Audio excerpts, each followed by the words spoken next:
리처드 커티스라는 분이 있습니다. 1956년생 영국 국적의 영화 감독입니다. 그가 기획했고 또 각본도 썼고 감독에 참여한 영화가 참 여럿인데요. 바로 노팅힐, 러브 액츄얼리, 브리짓 존스의 일기, 어바웃 타임, 영국산 우리가 잘 아는 영화들이 대부분 이분의 손을 통해 만들어졌습니다. 우리 익히 아는 TV 시리즈 미스터 빈도 이분이 만들었죠. 영화와 작품으로 수많은 상을 받았고요. 1995년과 2000년에는 두 번에 걸쳐 대영 제국 훈장을 받았습니다. 작년 11월 17일에도 아카데미에서 상을 받은 참 대단한 감독입니다. 헌데 대영 제국 훈장과 작년 아카데미 상에 상을 왜 주는가 내용을 살펴보면 두 가지 이유가 있다라는 겁니다. 첫째는 영화, TV, 공연 예술을 통한 혁혁한 공헌이 있다라는 것이고요. 또 다른 하나는 자선 활동으로 인해 사람들을 살리는 일에 공헌이 있다라는 겁니다.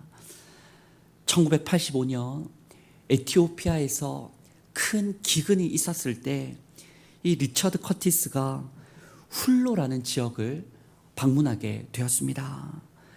수백만 명이 굶어 죽어가는 것을 보며 큰 충격을 받고 그는 고민했다고 합니다. 내가 저들을 무엇으로 도울 수 있을까? 내가 저들에게 어떤 이웃이 될 수 있을까? 잠깐 도와주는 거 말고 진짜 지속적으로 많은 이들을 도울 방법은 없을까?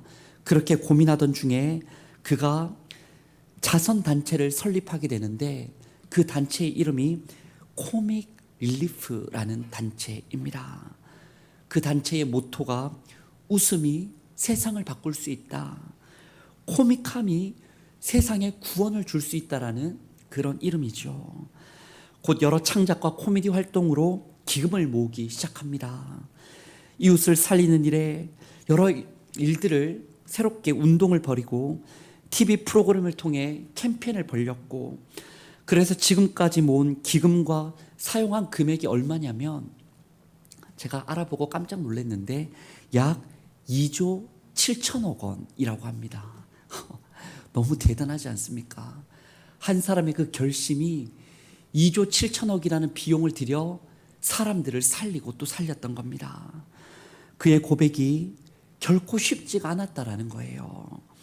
그저 영화 만들고 명예 누리며 자신만을 위해 호의호식할 수 있었지만 뭐 그렇게까지 사느냐고 사람들이 말할 때도 있었지만 리처드 커티스는 에티오피아의 그 죽어갔던 아이들이 기억나며 또 그와 같은 처지의 이웃들을 떠올리며 자선단체의 운용을 하고 홍보와 설득을 거듭했으며 어려운 이들을 찾아가고 거듭 고생을 노력했던 겁니다. 자신의 시간, 재능, 물질을 나눴던 거예요. 그랬더니 에티오피아, 수단, 말라위, 잠비아, 모잠비크에 굶주림과 질병에 고통받던 수백만의 사람들이 식량, 의료, 교육 지원을 받게 되었답니다. 말라리아 예방, 모기장 보급이 본격적으로 이루어진 것도 이 단체를 통해서였고 에이즈 예방과 치료, 깨끗한 식수 공급 운동도 일어나게 되었습니다. 타국을 돕다 보니 우리나라도 돌아보자 해서 영국 내에도 노숙인 지원이 일어나게 됐고 가정폭력 피해자 돌봄 보호소가 세워졌고 장애인 이민자 교육 복지 서비스가 정책적으로 확대되게 되었답니다. 우리가 잘 아는 그 미스터 빈의 배우 있지 않습니까? 너무 코믹하고 그 맹한 눈빛의 배우도 로앗 애킨슨도 그 선한 일에 참여하게 됐고 코믹 릴리프 모금 방송에 꾸준히 나가 나누는 삶을 실천하게 됐다고 하죠. 수많은 정치인들이, 기업들이, 시민들이 나만 말고 이웃과 이방 나라에 관심을 가지게 됐고 빈곤, 질병, 또 그들을 회복시키는 일에 큰 운동을 벌이게 되었습니다. 진실로 작은 웃음이 세상을 바꾸고 연약한 이들에게 큰 웃음을 주게 됩니다. 한 사람의 자발적 고난이 있었더니 다른 큰 고난에 있던 이들이 살아나게 됐던 거죠. 우리는 지난 주일에 험악한 세월을 보내었던 야곱을 보았습니다. 어찌 보면 그의 고난의 세월은 주어진 것이었어요. 주어진 그 고난에서 살아남기 위해 그는 최선을 다했고 그 안에서 은혜로 역사하시는 하나님을 만났고 그 하나님을 예배하고 증거하는 이스라엘이 되고 말았습니다. 그러나 리처드 커티스의 이 고난의 세월은 그 수고는 자원하는 것이었습니다. 이렇게 말할 수 있죠. 거룩한 오지랖. 오지랖은 늘 우리는 부정적인 인식을 가지고 있지만 그의 오지랖은 거룩한 오지랖이었습니다. 나와 상관없던 다른 사람의 그 고난의 세월이 나와 상관 있구나. 내 고난은 아니지만 그 고난에 나도 함께 참여하겠다. 함께 울고자 최선을 다한 겁니다. 그랬더니 그의 자원하는 고난이 이웃들에게 위로가 됐고 이웃들이 함께 살아나고 웃는 일이 발생하게 되었습니다. 여러분, 그렇게 본다면 말입니다. 주어진 고난이든 내가 원치 않는데 던져진 고난, 또 자원하는 고난이든 내 것이 아닌데 내가 찾아가 함께 애쓰는 고난이든 고난과 고통이라는 것이 나쁜 것만이 아님을 우리는 깨닫게 됩니다. 사실 고난은요, 당장 피하고 싶은 거죠. 서러운 것이고 나를 불행하게 만드는 것이라 우리는 늘 느끼지만은 예수 믿는 우리에게 주어진 고난은 하나님의 진리가 숨겨져 있음을 알게 됩니다. 예수 믿는 우리의 자발적 고난에는 이웃을 살리는 길이 열리게 된다는 것을 우리는 깨닫게 됩니다. 그리고 그 고난, 주어진 것이든 내가 찾아가 자발적인 것이든 주님 안에서 그 고난을 진지하게 마주할 때에 비로소 우리는 나의 나다운, 내가 나다워지는 생명 얻게 되는 것을 경험하게 됩니다. 그래서 진리와 길과 생명 되시는 예수님께서는 그 사역의 정점에서 다름 아니라 고난을 당하십니다. 십자가를 지십니다. 그분의 십자가가 있었더니 하나님의 진리와 영광이 나타납니다. 그분의 십자가가 있었더니 이웃들이 말이죠. 온 세상의 죄인들이 살 길이 열립니다. 그분의 십자가가 있었더니 그제서야 그분은 생명과 부활의 주님으로 만유의 왕으로 영광을 받으시게 됩니다. 바로 십자가의 신비, 고난의 비밀이 여기에 있습니다. 오늘 본문의 사도 바울은 이런 고난의 신비를 너무나 잘 아는 사람이었습니다. 그래서 오늘 고린도후서 두 곳의 본문에서 고난 당하지 않고 서로 고난 주고 있는 그 교회를 향하여 거듭 고백하는 한 문장이 이것이에요. 11장 30절과 12장 10절에서 그가 공통되게 고백하는 것이 무엇입니까? 내가 약한 것을 자랑하노라. 내가 약한 그때의 강함이라 고백합니다. 약한 것을, 그는 약한 것이야말로 교회의 본질임을 이야기하고 있죠. 여기서 약하다의 헬라어가 아스테데네이아라는 단어입니다.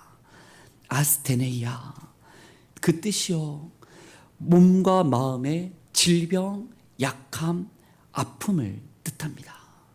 바울은 자신의 질병, 약함, 아픔을 자랑하겠다 말하는 거예요. 왜 그렇습니까? 고난의 그때에 강해지기 때문이다라는 겁니다. 여기서 강하다의 헬라어가 디나토스라는 단어입니다. 그 뜻이 몸과 마음의 힘과 능력과 권능을 뜻합니다. 사실 말이 안 맞지 않습니까? 자신의 질병과 약함과 아픔이 있을 때 어떻게 힘과 능력과 권능이 있다 말할 수가 있는 겁니까?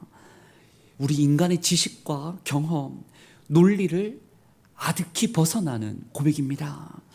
그러나 바울은 우리에게, 고린도 교회에게, 고난 중에 있는 이들에게 말하고 싶어 하는 거죠. 예수 그리스도 안에 사는 사람은 내가 약해 보이는 그때에 주님의 힘과 능력과 권능을 경험할 수 있습니다. 예수 그리스도 안에 사는 사람은 내가 약해지는 그것으로 말미암아 주님의 힘과 능력과 권능을 나타낼 수 있습니다.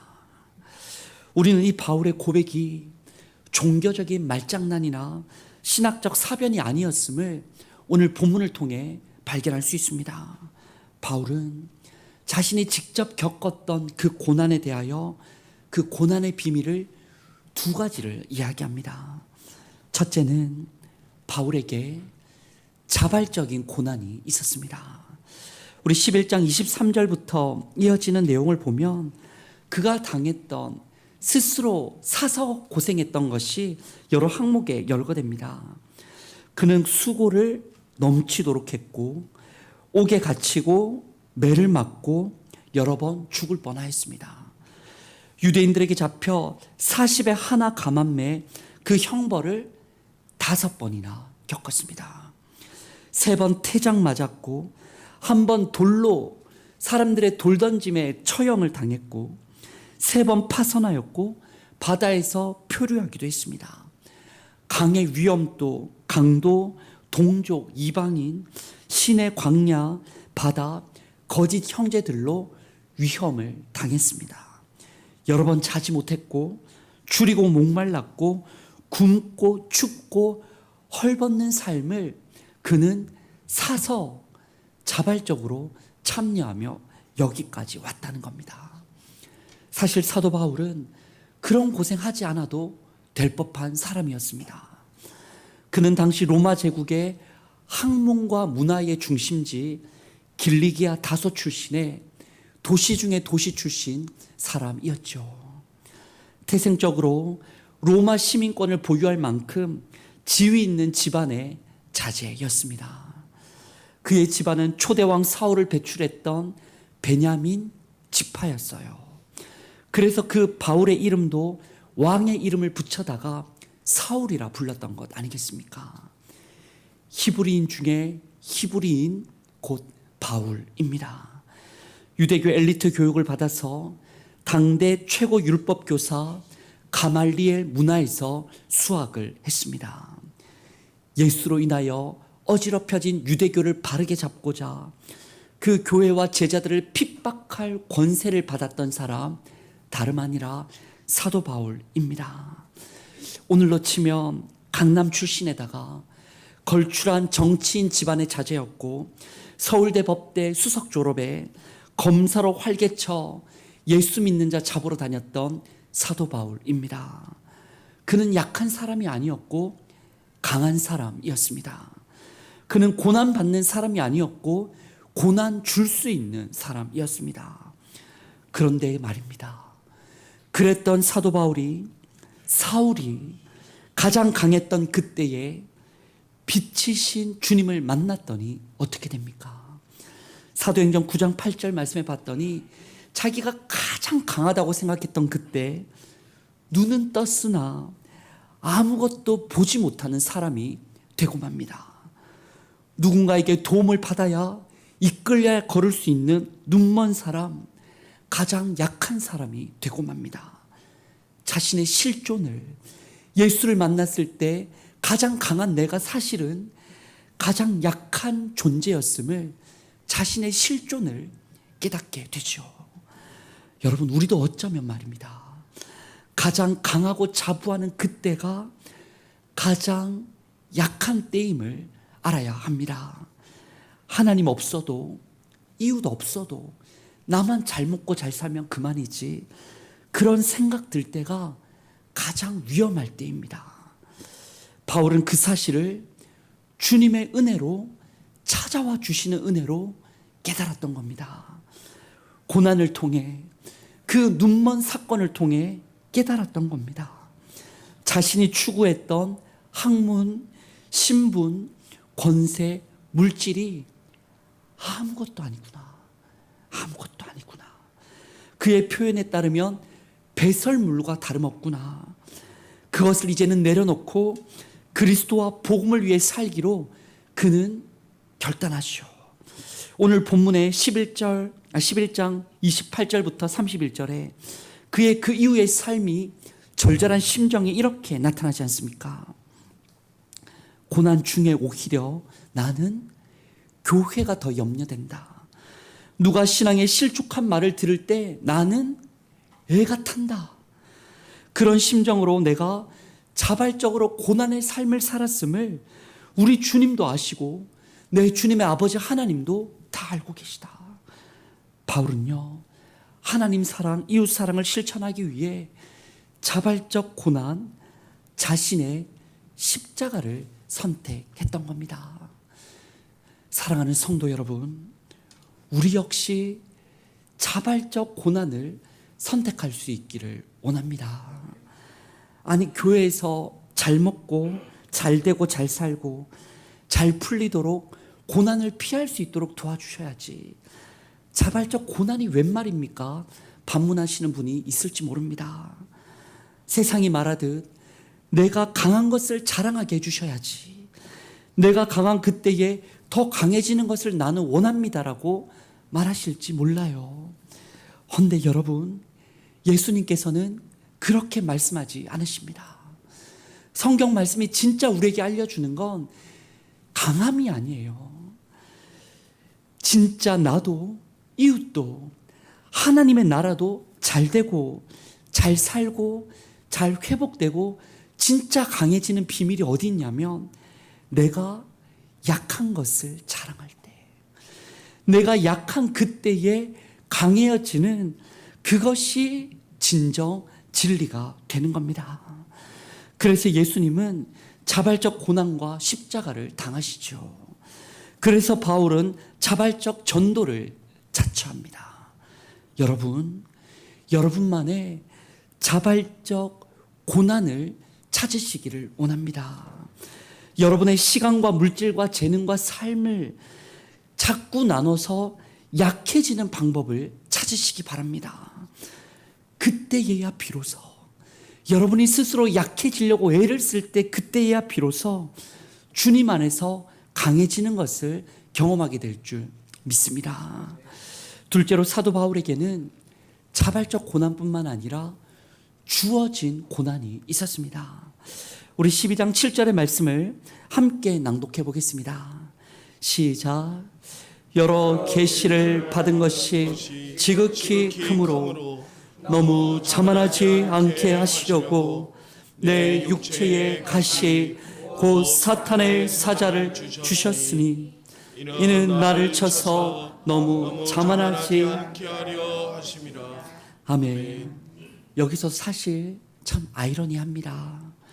앞서 말했듯이 사도 바울은 자발적 고난을 자처했던 사람이 아닙니까? 계속해서 고생해 왔고 지금도 참 애를 쓰고 있습니다. 헌데 말입니다.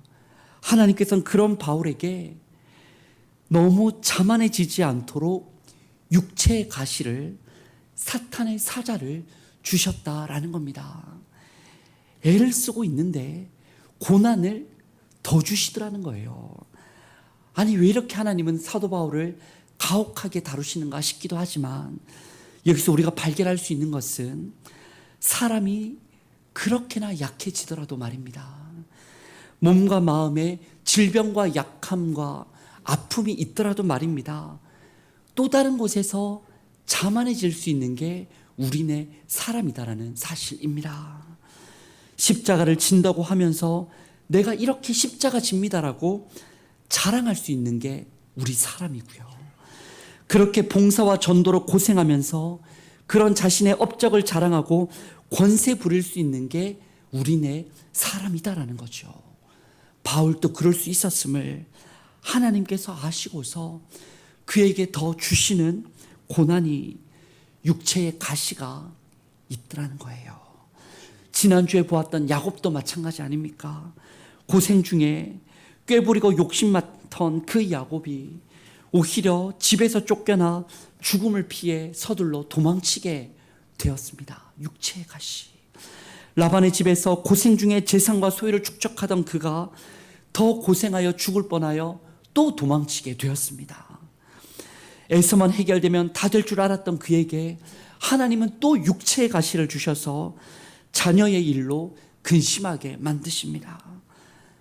자만하지 않도록 우리에게 주어지는 거듭되는 고난이 있습니다. 헌데 말입니다. 어떻게 됩니까? 고난만 있었습니까, 여러분? 아니죠. 그 야곱이 험악한 인생을 돌아봤더니 모든 것이 고난으로 가장했던 하나님의 은혜였음을 그는 깨달았지 않습니까? 그래서 그는 하나님의 이름으로 바로 왕을 축복했던 겁니다.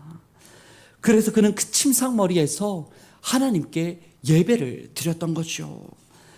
고난이 있었기에 내가 변할 수 있었구나. 고난이 있었기에 내가 여기 있을 수 있구나. 고난이 은혜임을 그는 하나님께 경배하는 사람이 되었습니다. 바울 역시 육체의 가시가 있었습니다. 어떤 건지 우리가 알 길이 없어요. 어떤 학자는 그것이 눈병이나 아마 바울이 눈이 약했을 것이다. 혹은 간질이 있었다.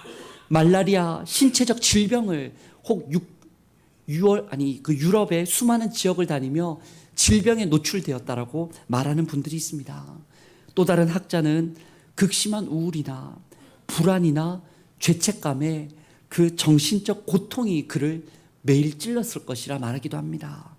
또 다른 학자는 끊임없는 유대인과 이방인들의 그 핍박이 적대자와 사탄의 고통이 바울을 짓눌렀을 것이라 이야기도 합니다. 어떤 육체적 가시인지 모르지만 앞서 언급했던 모든 것이 바울에게 있었습니다. 그는 그 고통이 얼마나 힘들었던지 하나님께 육체의 가시를 좀 나로 빼내달라고 3번이나 간구할 만큼 그는 힘들고 외롭고 괴로웠죠. 그런데 그가 간구할 때 하나님의 대답이 무엇입니까?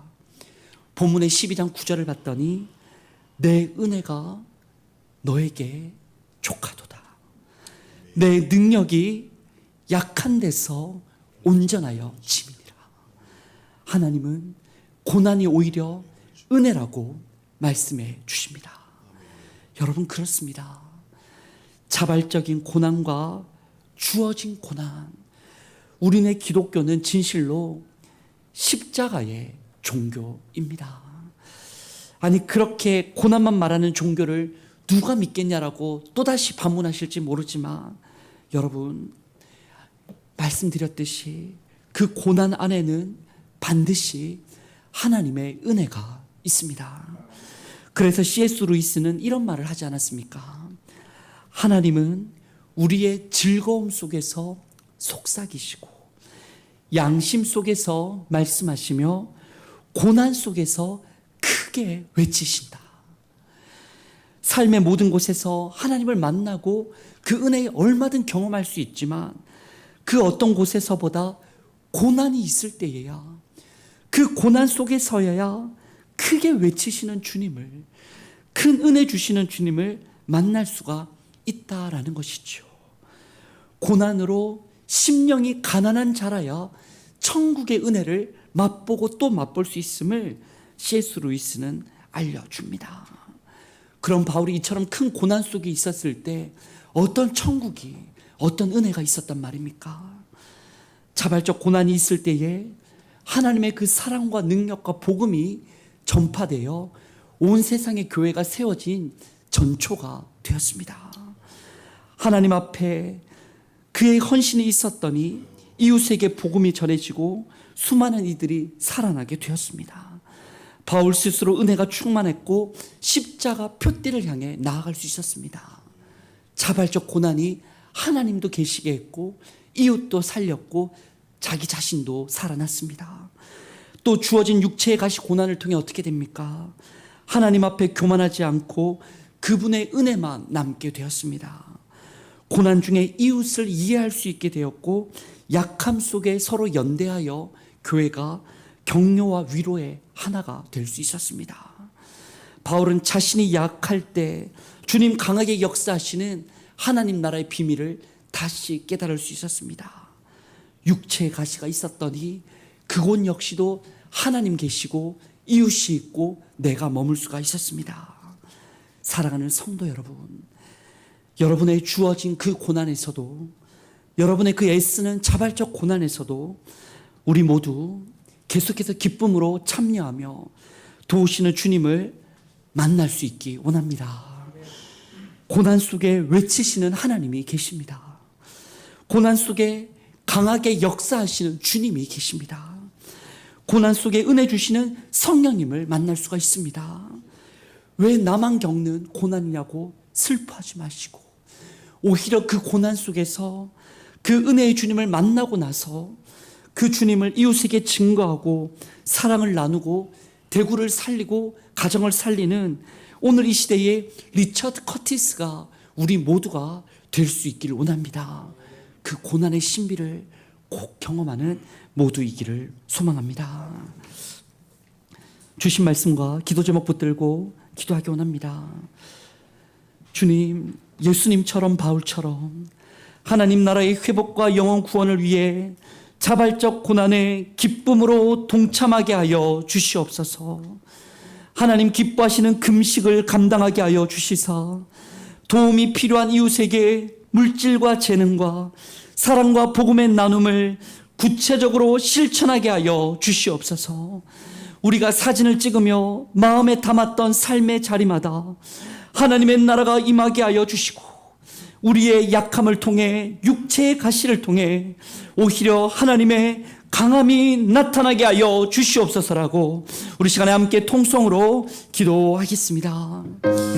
하나님 아버지, 우리의 인생 가운데 왜 이리 고난이 많은지, 우리의 인생의 걸음 가운데 왜 이렇게 험악한 세월이 많은지, 주님 왜 이렇게 살아도 거듭 어려움이 또 다가오는지, 우리의 인생 우리는 감당할 수 없고 알 길 없으며 왜 나만 겪는 고난이냐 말할 때 많지만, 오늘 말씀 앞에 진실로 우리에게 있는 모든 고난이 하나님의 은혜임을 깨닫게 됩니다.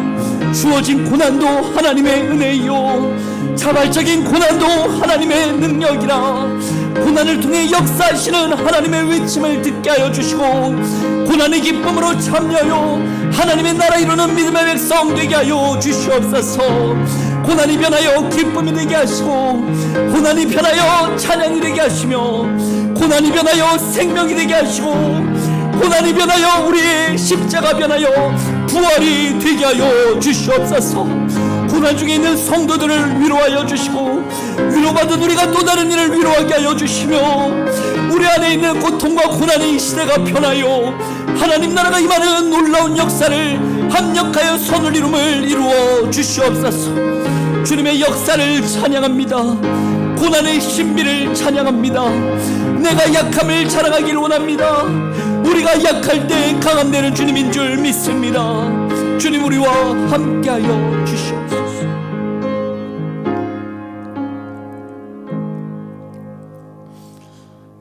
하나님 아버지, 우리에게 주어진 모든 고난이 하나님의 섭리 속에 있음을 믿습니다. 하오나 주어진 고난을, 험악한 세월을 은혜로 여기며 살아가기에는 우리는 너무나 연약하고 낙심할 때 많사오니 날마다 고난을 넘어설 수 있는 은혜를 내려 주옵소서. 또한 자발적 고난에 참여하여 예수님처럼 바울처럼 살고 싶지만 나의 욕심과 나의 못난 자아가 언제나 커다란 짐과 장애물이 되오니 바울에게 주님 찾아오셨듯 우리도 만나주시고 고난의 비밀을 깨닫게 하여 주옵소서. 진실로 우리가 약할 때 강함 되시는 주님을 더욱 자랑하게 하여 주시고, 한 주도 약하여 죽어가는 이웃들의 고난에 함께 동참할 때에 함께 살아나고 함께 강해져가는 하나님 나라 되게 하여 주옵소서. 예수님의 이름으로 기도드립니다. 아멘.